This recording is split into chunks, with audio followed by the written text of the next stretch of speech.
C'est la première fois en 2 ans que je dois amener ma Tesla Model 3 chez Tesla pour la faire réparer. Ouais, il y a 2 trucs de cassés dessus. Alors comment ça se passe ce genre d'opération chez Tesla? Est-ce que le service va être bon?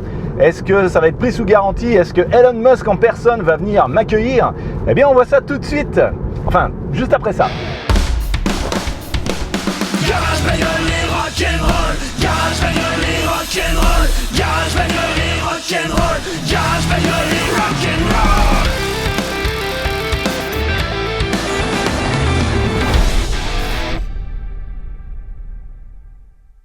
Salut à tous, bienvenue sur Garage Bagnole et Rock'n'Roll, l'émission où parfois on amène sa voiture chez le garagiste. Et là, c'est parce que j'ai 2 soucis. Pour un de ces 2 problèmes, j'aurais pu éventuellement le faire moi-même. Et pour le deuxième, là c'est plus compliqué. Donc le premier c'est quoi? Eh bien c'est l'amortisseur arrière droit qui fuit de l'huile. Je vous avais montré ça dans une vidéo précédente que je vous remets ici en haut à droite et en bas dans la description. Donc un amortisseur qui fuit de l'huile comme ça, c'est pas bon, hein. Il va moins amortir et puis à terme il amortira plus rien du tout et on aura un déséquilibre comme ça au niveau de la suspension. Et au niveau sécurité c'est très mauvais, quand on freine et qu'il y a des trous dans la route, ça fait rebondir la roue comme ça n'amortit plus rien. Donc ça éventuellement j'aurais pu le changer moi-même, hein. Un amortisseur c'est ultra simple, surtout à l'arrière quand le ressort de suspension n'est pas autour de l'amortisseur, c'est très simple à changer, hein. En gros c'est 2 vis, une en haut, une en bas. Le deuxième problème, c'est la vitre arrière qui a fendu. Bon, elle n'a pas fendu de beaucoup, hein, mais voilà,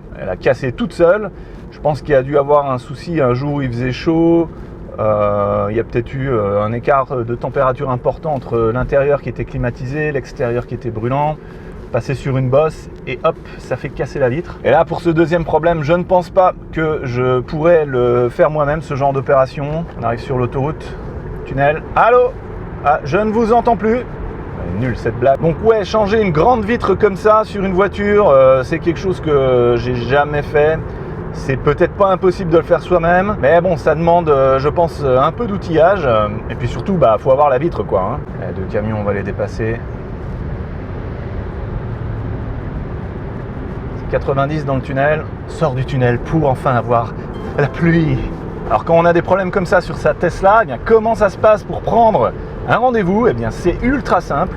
On va dans l'application Tesla dans son téléphone et il y a un menu entretien où on prend directement rendez-vous au service center le plus proche de chez nous. Et pour moi en l'occurrence c'est celui de Luxembourg. Alors c'est ultra simple de le faire comme ça sur le téléphone, très rapide. On écrit un petit texte qui décrit le problème qu'on a et puis on est rapidement recontacté après par Tesla.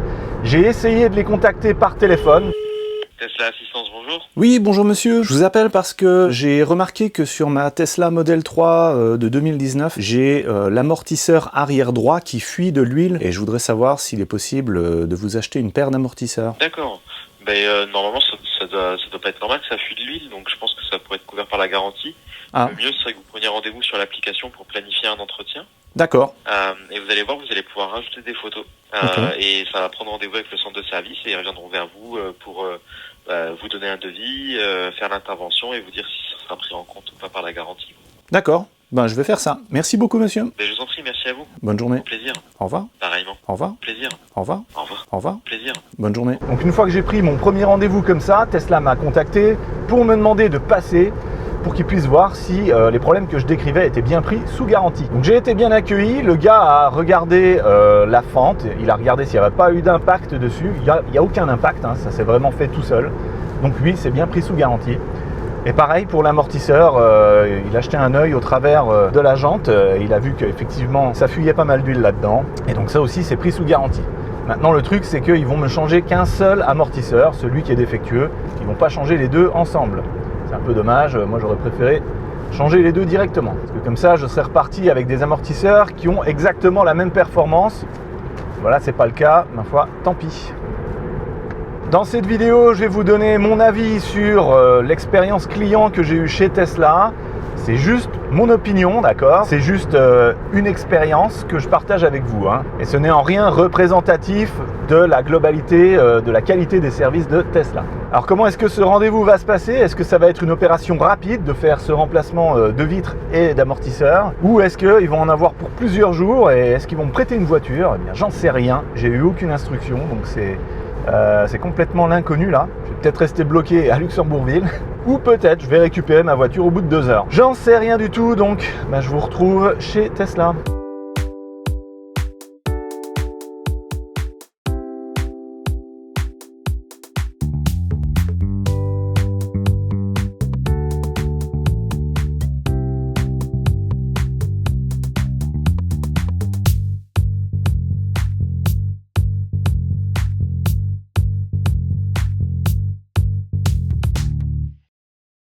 Le trajet s'est bien passé. Pour une fois, il n'y avait pas trop de monde sur cette autoroute. Normalement, c'est rempli par les frontaliers. Là, je suis arrivé donc du coup avec une bonne demi-heure d'avance au rendez-vous. Alors, ces bâtiments-là, là où est Tesla actuellement, c'était les bâtiments des ateliers Nicolas Georges à Angers, là où j'avais amené les disques du Rodius pour les faire rectifier parce qu'ils étaient un peu voilés et ça me faisait des vibrations quand je freinais.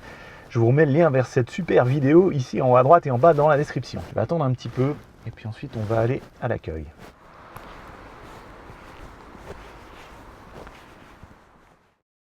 Minutes later. Bon ben voilà, je me retrouve dans une Tesla Model 3 qui n'est pas la mienne, mais qui ressemble énormément. Elle a l'air d'être de la même génération, c'est le même intérieur, et c'est même la même motorisation, c'est une dual motor. Bon, la remise de la voiture s'est très bien passée, le gars était très sympa, très professionnel.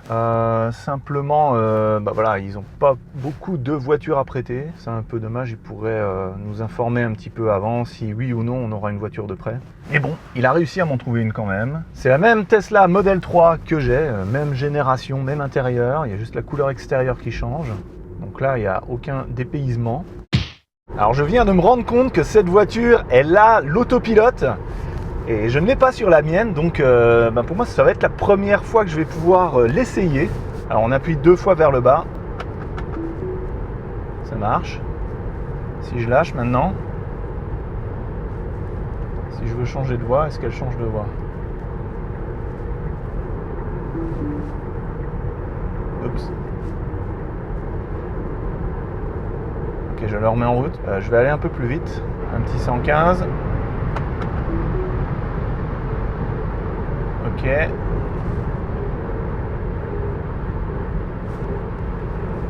voilà, cette voiture roule toute seule. Ça fait bizarre quand même la première fois. Alors il faut toucher légèrement le volant. Ok. Donc, il faut revenir effectivement toutes les 15 secondes avec les mains sur le volant. Bon.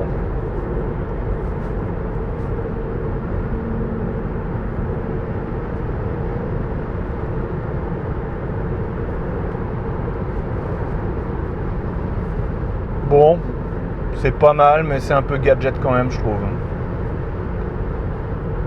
Tant que c'est pas conduite entièrement autonome, je vois pas trop l'intérêt de devoir toujours toutes les 10 secondes remettre les mains sur le volant. Ouais.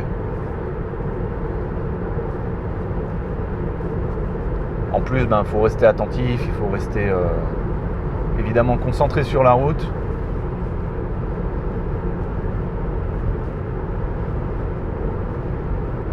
Je suis pas super convaincu.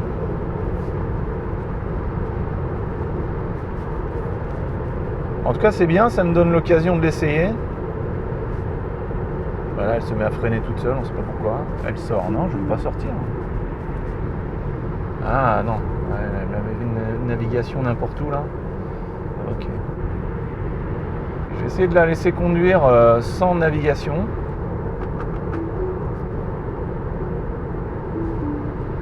Ok, ça désengage.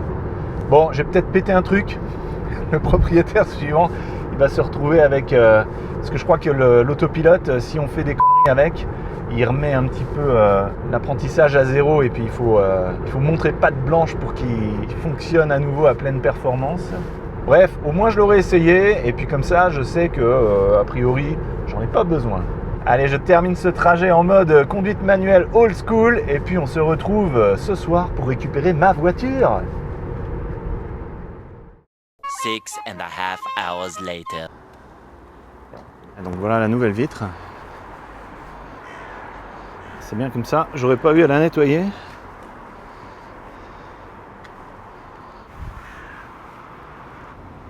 Ça bouge encore un peu. Alors ça c'est peut-être un nouveau joint qui empêche la la pluie le couler quand on ouvre le coffre, parce que ça c'était un problème qu'on avait avant. Peut-être là maintenant je bénéficie comme ça une nouvelle technologie de joint avec des petits trous qui fait que l'eau va passer ici dans le rail pour être évacuée. Donc ça c'est pas mal, petite upgrade de la voiture. Alors bilan de cette première journée de service chez Tesla, eh ben bien. J'irai pas jusqu'à dire excellent vu qu'ils ont fait que la moitié du travail qu'il y avait à faire. Ils ont fait le remplacement de la vitre arrière correctement apparemment. Et puis pour l'amortisseur arrière droit, ils se sont trompés, ils ont commandé l'arrière gauche. Dommage qu'ils aient fait cette erreur, hein. J'étais venu il y a plusieurs jours, plusieurs semaines pour leur montrer l'amortisseur. Ils l'ont vu, ils ont constaté le problème. Et voilà, ils ont commandé la mauvaise pièce. Bon, l'erreur est humaine. Maintenant, en ce qui concerne la qualité de la prise en charge, la relation client, très très bien. Hein. Maintenant que j'y pense, ce qui aurait été pas mal, c'est qu'en fait, ils me montent l'amortisseur arrière gauche qu'ils viennent d'avoir commandé, qu'ils ont là encore, et qu'ensuite moi je vérifie et que je me rende compte qu'ils n'ont pas remplacé l'arrière droit, qui lui avait un problème, et que je ramène la voiture pour faire l'arrière droit. À ce moment-là, je repartais avec 2 amortisseurs arrière neufs. Mais bon, tant pis, ça ne s'est pas passé comme ça. Bon, je vais pas me plaindre, hein, c'est quand même pris sous garantie tout ça. Gardez un œil sur l'état de vos amortisseurs, hein, parce que des fois ça peut fuir comme ça et on s'en rend pas tout de suite compte. On peut rouler des milliers de kilomètres avec des amortisseurs foutus, ça fait plus de vibrations dans la caisse, et puis en fait notre conduite s'adapte, et c'est là le problème, quoi, hein. On évite les trous de manière instinctive, et puis le jour où il faut freiner d'urgence, on peut se retrouver avec des problèmes d'adhérence et faire un accident comme ça bêtement. Et juste un petit truc, c'est un détail, mais ça fait vraiment plaisir. Là, je viens de me rendre compte qu'en fait, ils m'ont rendu la voiture plus propre que dans l'état dans lequel je leur avais donné. Ils ont passé un coup d'aspirateur sur tous les tapis. Il y avait plein de saleté. Là, il n'y a plus rien, tout est propre. Donc bientôt la suite. Pour moi, c'est dans quelques jours, et pour vous, c'est tout de suite.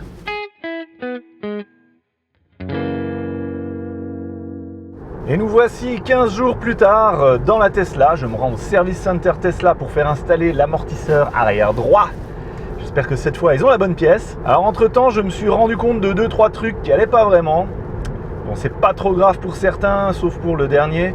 Donc d'abord, j'ai retrouvé la voiture avec des salissures. Ça a l'air d'être des traces de colle. Il y en a sur le commodo ici. Il y en a à l'extérieur sur la porte. Ça part pas avec la pluie, donc il va falloir que je trouve un petit produit et un chiffon pour enlever ça. Bon, ça c'est vraiment pas trop grave.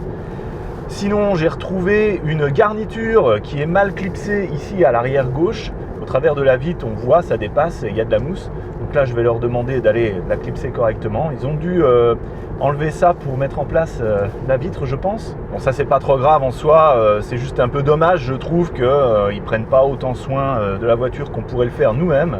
Mais la dernière chose, là ça m'embête un peu plus, ça n'a pas été remarqué par moi, ça a été remarqué par le collègue Laurent Schmitt, que je salue au passage. On est allé ensemble dans la voiture faire un événement top secret, vous aurez des informations là-dessus bientôt.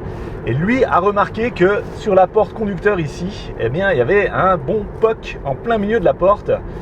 Il y a une éraflure quand j'avais amené la voiture, je suis sûr qu'elle n'y était pas.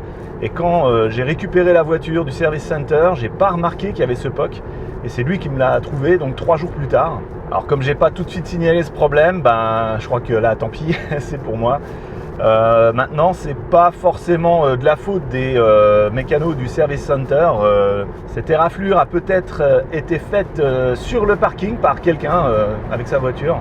Donc je verrai ce que je vais faire à ce niveau-là. Il faut peut-être que d'abord je nettoie un bon coup, peut-être un coup de polish et ça passe. Mais bon, il y a quand même une petite déformation.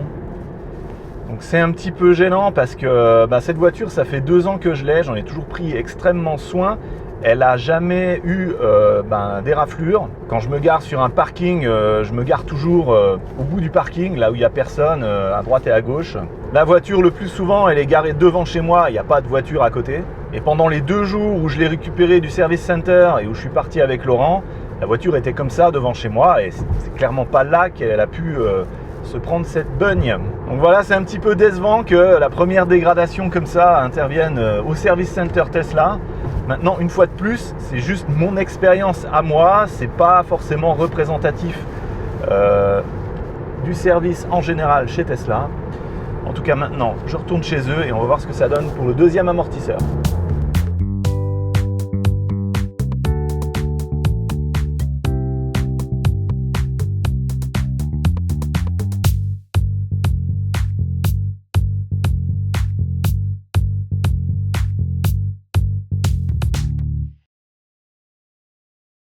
1h30 plus tard, j'ai récupéré la voiture, ils ont changé l'amortisseur, ils ont reclipsé la garniture, ils ont refait une petite retouche de peinture sur la porte.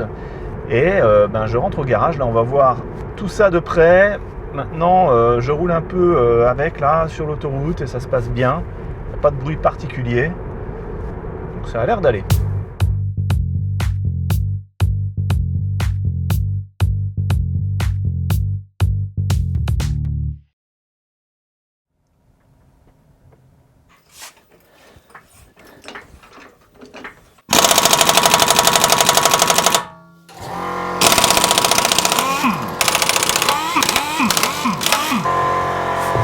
J'ai eu vraiment du mal à retirer les écrous de roue, hein. Ils étaient serrés vraiment très très fort. Donc voici le nouvel amortisseur. Wow. Effectivement, il est bien, il est tout neuf. Voilà l'étiquette avec le numéro de référence. Apparemment, ça vient du Mexique. Le cache-poussière ici, il est tout neuf.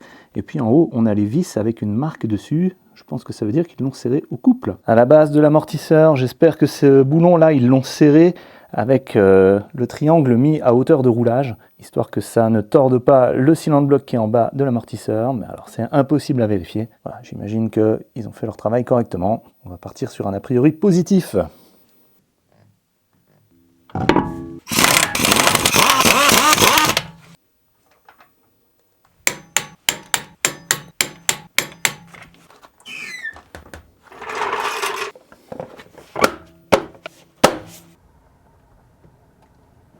Ici, au niveau de la vitre arrière, ils ont effectivement reclipsé la garniture.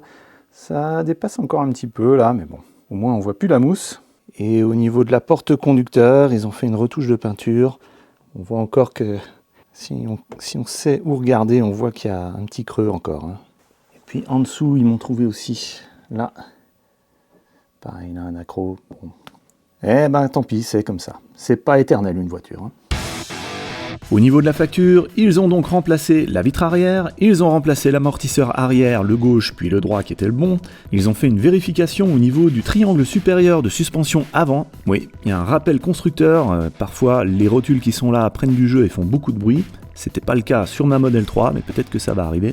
Ils ont fait le nettoyage de l'habitacle, la retouche peinture de la portière, et ils m'ont prêté gracieusement un véhicule de courtoisie. Et tout cela pour un total de 0 €. Oui, tout a été couvert par la garantie, et il vaut mieux, hein, parce que j'ai vu leur tarif horaire. 140 €. Voilà, j'ai été heureux de partager cette première expérience du Service Center Tesla avec vous. Pour moi, je trouve que le bilan est plutôt positif. Les petites erreurs du premier rendez-vous ont été corrigées au deuxième. À vous de me dire en dessous dans les commentaires ce que vous en pensez, parce que moi, j'ai plus vraiment d'expérience avec les garagistes. Ça fait très longtemps que je n'avais pas mis les pieds dans un garage. Je lirai donc tous vos commentaires avec grand intérêt. En attendant qu'on se revoie, je vous laisse ici une playlist et en dessous un super épisode à découvrir. Moi, c'est François. Je vous dis à la prochaine sur Garage Bagnole et rock'n'roll. Bonne journée. Au revoir.